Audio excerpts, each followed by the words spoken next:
Good morning. Welcome. I'm really glad you're all here.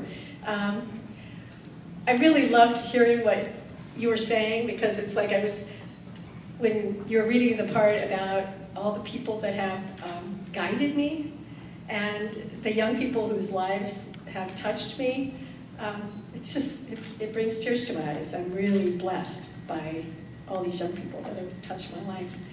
So I am just really crazy about kids. And I am so passionate about them being who they are and letting their inner brilliance shine. I can't believe I'm getting all teary up here, but I am, because it just means that much to me. There is a profound difference that I have observed between when children's inner brilliance is nurtured and when we do more what I would call the status quo, the way we usually parent, the way we usually educate our children. And so what I want to talk to you about today is this nurturing your child's inner brilliance. And there's two places where we can have this conversation. One can be in your relationship with your child and how you parent, because that affects their inner brilliance. But the other place is in education. Whatever that learning environment that gets created for kids, that's the other place where it's hugely important, because it's a huge part of children's lives and has a big impact. So given that this is an Education Options Expo, I'm going to talk about that part of it, about how important things to pay attention to when you are nurturing your child's inner brilliance in an educational learning situation. So where I want to start is I want you to think about what you most want for your child. Like, what are those things? And let's just imagine that you have your child standing up here on this stage. And this child is now 25, 30, 40, doesn't matter. And so you're looking off into the future. And you're thinking, I have been a success. So what would you see up here in your child that you would end up feeling that you had truly been a success in the most important ways for your child? So I'd like to have just have some of you call out, like, what are you thinking? Happy. Happy. Self-pride. Self-pride. Confidence. Accomplished. Compassionate. Compassionate. Yes. It sort of sounds like the Boy Scout philosophy, trustworthy and honest. Yes, trustworthy, honest. So, Jen, you want to put up that first slide? I just made this up before this talk. I hope he heard me. Yeah, there it goes. So I'm going to stand out here in order to see it. But this is some of the things that when I've asked parents this question before, this is some of the things I've heard. That they want their child to be self-confident and happy, and that they want a profession or a career that their child loves, and that they're authentic, and they have these amazing, loving relationships with family and friends, and self-reliant and curious, and they have independence, they like themselves, they're honest, they have the courage to take important risks, the ability to think for themselves, a love of learning, compassion and kindness toward others. So, one of the things that I notice about this list is that we don't often talk about it, and two, we cannot put those qualities in our kids. We may think we are doing things sometimes that do that. So like if I wanted to instill self-confidence in my child, I may say, oh, you're so good, and oh, you're so smart, and I know you can do it. But think about your own sense of self-confidence, or your own sense of courage to step out and do something new. If I stand here and I say, oh, you are so capable, I know you can do this. Now that might help, but it's got to come from in you. You've got to find that in yourself. confidence is not something we can put in our children. We cannot teach them to be compassionate. You know, I can teach my child to say, oh, thank you, or I'm sorry. But is that really compassion? When they're just doing it because someone said, say that? Is that really compassion and caring? Look at self-reliance, curiosity. I mean, none of these things, liking themselves, feeling comfortable in their skin, none of these qualities can we put into our children. It just doesn't work that way. It may be kind of like, it may be an idea, oh yeah, mom said I could do this, and that may help, but it's not the same as, I know I can do this. Are you with me? Yes? Yeah. Okay. So one of the things that I notice about this list, and this is the really amazing, great news, is that kids come with all of this. They come with it. So what that says to me is that makes our job a whole lot easier. Because we think we need to put it in, and even the schools talk about putting it in. I love it when they say, you know, I'm going to teach your child to learn.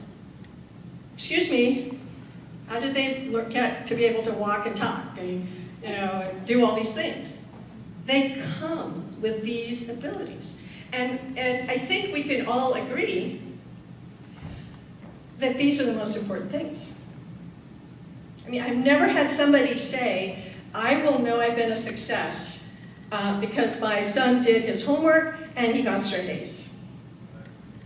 That isn't really what we all want for our kids, and it's not what our world needs for our kids. So is everybody, like, is this making sense? Are there any questions? I see nodding heads. Okay, yes? So what you're saying is, our kids don't need to teach our values? I think that values is an interesting discussion, and that's kind of a whole talk in itself, but I think that kids come with really good values. I've watched my grandchildren do amazing, when they were like 3 or 2, do amazing compassionate things to help other people, just because they saw it needed to be done. And nobody said, oh, go do this. In fact, in one situation, I'm thinking with my son, grandson, nobody else saw it. And he helped this man take care of his granddaughter, who was younger than Sebastian. So I think they come with them, and I think they learn them from us. But I think the minute I try to tell you that you should be loving,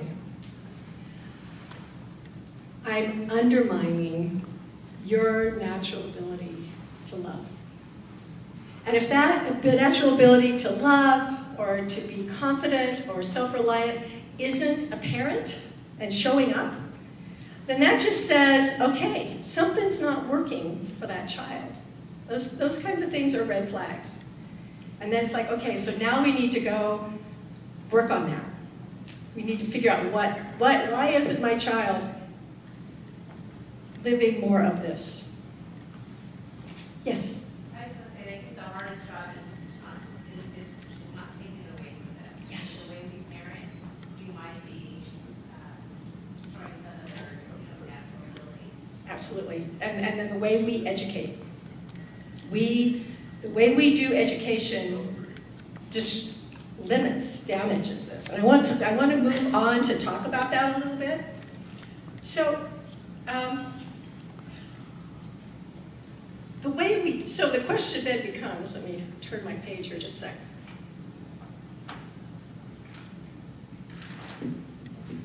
So the thing I've noticed is that educators really want to do a good job for our kids. They really do. And they believe that they are. But just because they believe it doesn't mean we have to go along with that belief. We need to keep asking our own questions as parents, as grandparents, as people who care about kids. So the question is how do we unknowingly and unintentionally limit these qualities? And so one of the ways we do that is by telling. You know, the examples I was giving you, like if I'm going to try to tell you how to be courageous, or they try to tell you to say you're sorry, those things make it so that the child is outer directed. The child is paying attention to you and not to their own inner truth. And it's so amazing how capable a child's inner truth is.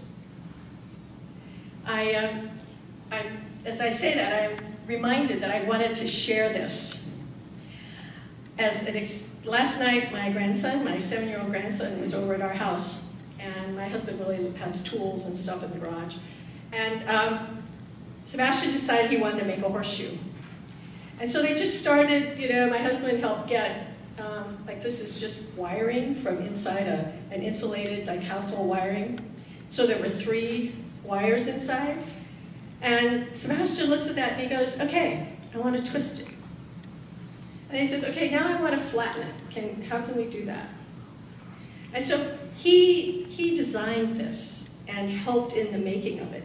But the thing I see about this is an expression of one of the expressions of his inner brilliance. His drive toward creativity and expressing who he is. And as his grandmother, I never want this to be destroyed. Never. And he asked me what I was going to do with this today, because he's very interested in my talking to parents. He likes it. He's glad I do it. And he said, so what are you going to do with that? And I said, well, I'm going to use it as an example of your inner brilliance. And so he said, so I think he maybe asked me, so what is that? I said, so what do you think it is? What do you think inner brilliance is? He says, is that kids' ability to do things, to make things? I'm like, yeah, that's a big part of it. This is an expression of your inner brilliance. And even that conversation, to me, was an expression of his inner brilliance. So he created this lovely horseshoe that I can bring with me that keeps me company up here while I'm sharing with you today. So let me go on with where we start limiting, because I did not want to leave that out. So how we limit is by telling, by trying to put in, we try to control. Think of all the ways that in typical educational systems, we try to tell children what they should learn and how they should act in an educational situation. And all of that is like static for the child in front of their inner brilliance. It makes it harder for them to hear their own inner knowing. Because, you know, like, I'll listen to you, and, you know, and if I don't listen to you, I could get punished or shamed, or I could get in trouble, or if I don't listen to you and do what you say I should be and do, then I end up, then I don't get my reward. I don't get a sticker. I don't get bucks. You know, some schools have these dollar things that they set up with kids as a reward system. And so when you do that, kids become very externally focused. They aren't paying attention to their own inner voice, their own inner knowing. And what I see that happens is that we are so focused on external achievement that we end up squashing a child's inner knowing, inner brilliance, inner capability. So I want to just, I've got another slide here, let's see if I can manage this. So this just lists some of those external achievements that we focus on. You know, sometimes it's just, you know, we want our child to learn to play the piano, or to play a particular sport, or to learn their multiplication tables, or we really care about test scores. I mean, talk about test score craziness in this country. We want them to say the right words, to do the homework, to get the grades, to please the teacher or mom and dad. We want them to get a great job and make lots of money. But all of those are external standards. Those are all just external things that you can aspire to. But if it isn't, you know, if the child chooses, it's like, yeah, I really want to play that piano. Mom, help get me somebody to help me. That's a whole other conversation than sit down and practice.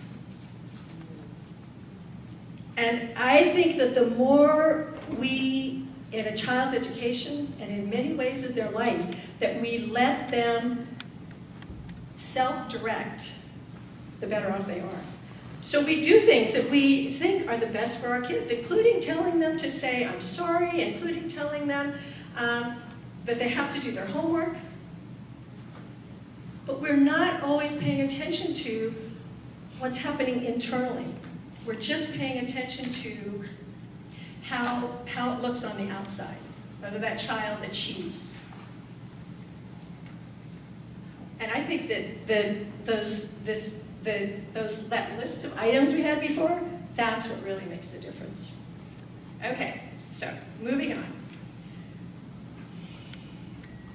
One thing that's really important to watch when you're looking at educational options is that I have talked to people who do schools, and they say, oh yeah, we really care about the individual child. You know, and some of those are hugely academic and focused on grades and all of that. And if you're going to be focused on nurturing who the child is, which many schools say they are doing, then you've got to watch. Is that really what is happening? Or is that just the language that they are using? Huge difference. And that's up to us as parents, people who care about our kids, to pay attention to whether it's just talk. Yeah, each child gets to be who they are. Or is it the real thing? Okay? So you have to pay attention to that. I love that they say they're, you know, as I mentioned before, that they're going to teach your child to learn, or to be kind, or to think for themselves. I mean, the kids naturally think for themselves. Anybody ever notice? That's what makes them so fun to be around sometimes, is they're being themselves, they're thinking for themselves, they've got their own desires and wants. It doesn't mean we always give in, but that's a whole other conversation. But we really need to appreciate that kids know who they are, they can think for themselves, they're way more capable than most people give them credit for. Just way more. You have amazing children. Amazing. Just, and mostly your main job is just to enjoy them and try to keep your own stuff out of the way. Your own fears, your own doubts, your own whatevers.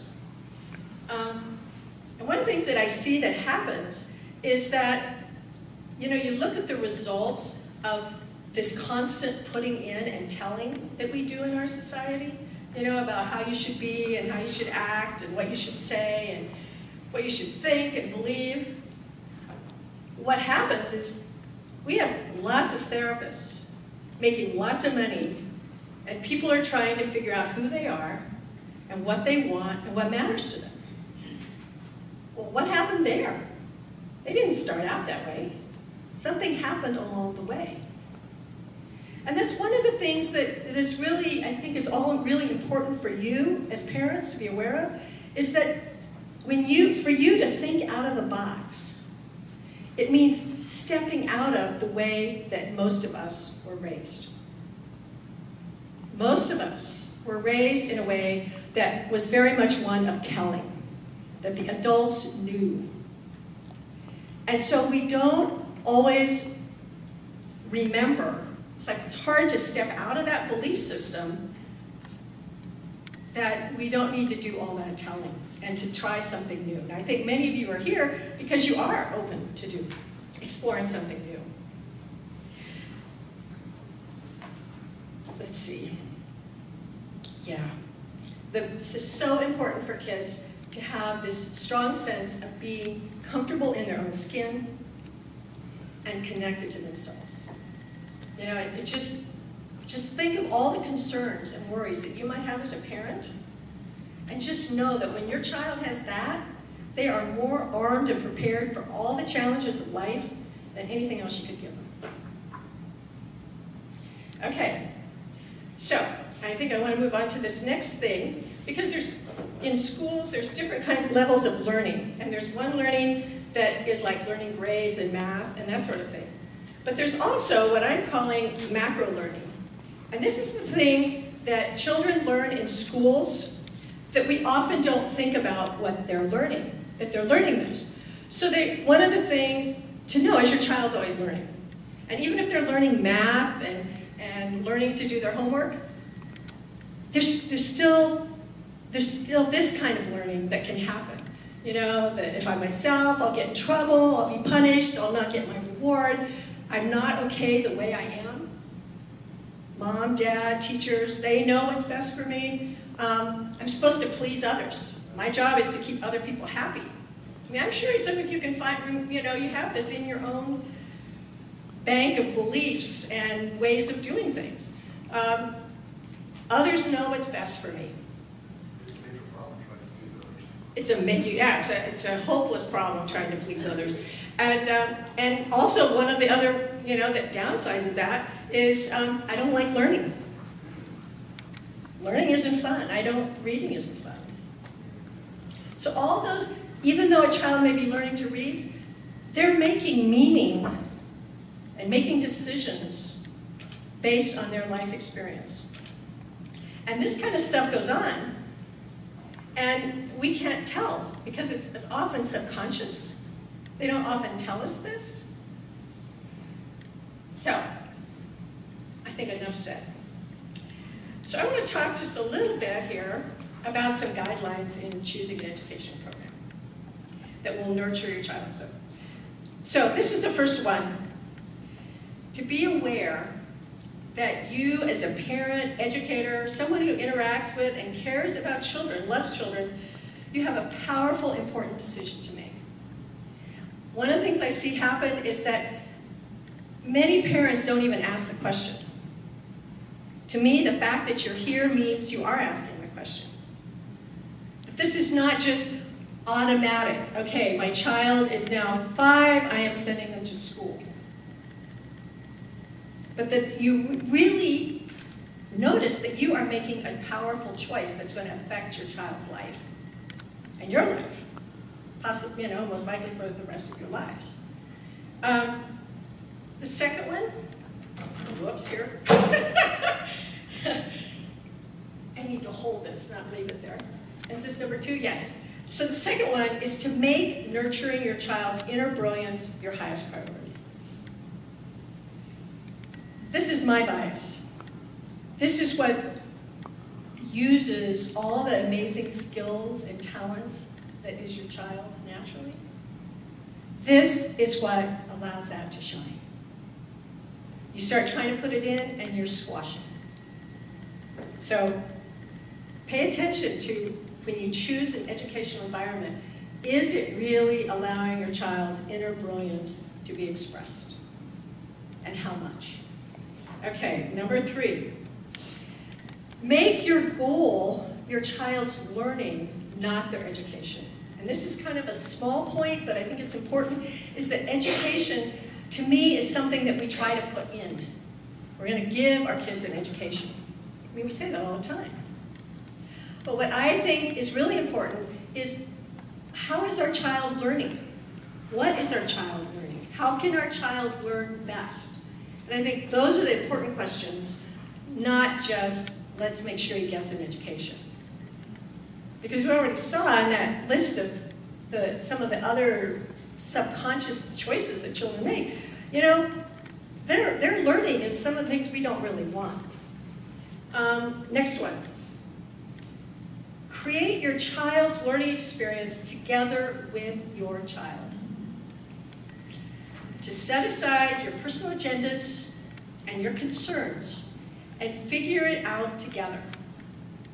Really. Really, really. Be courageous. Your child is hardwired to learn. And your child is hardwired to be an amazing success in life. And that the more we work with that natural ability, the more we partner with them, the more we nurture their inner brilliance. The easier it is for us, the more fun we have, all of that. Next one. Make sure your child has lots and lots of choice and freedom to be himself, to learn and create what is interesting to her in the moment, to listen to and to follow herself, to honestly speak her truth.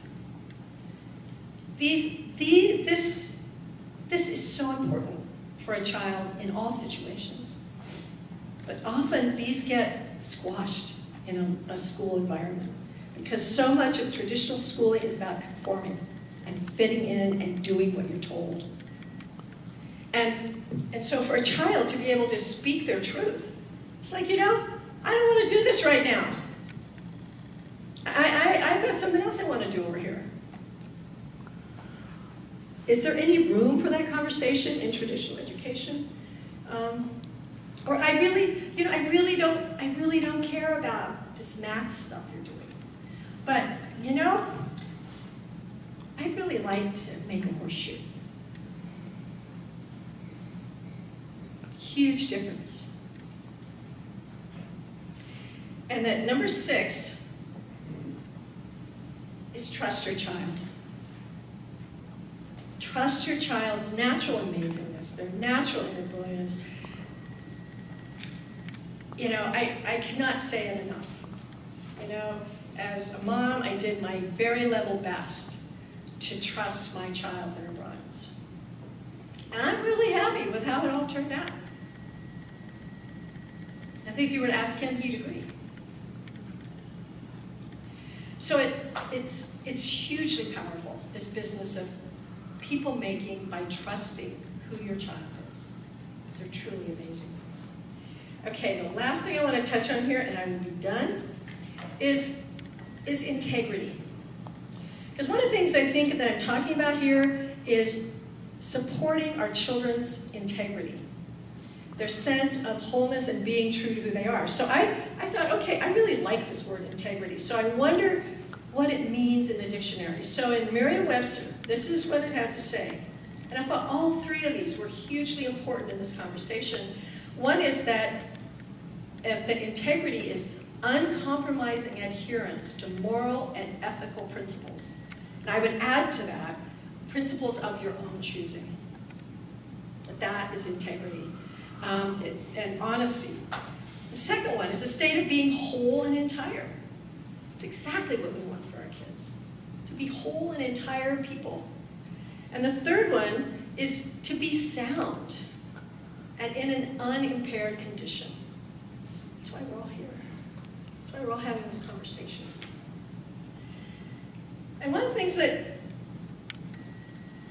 troubles me, annoys me, seriously annoys me sometimes, and just baffles my mind is I look at what's happening in our world sometimes. And I look at what children, what adults are doing. You know, the lack of integrity, the bull-faced lying, the manipulation, the cheating, you know, look at Wall Street. You know, look at what's happened to the Secret Service that's making all the news these days.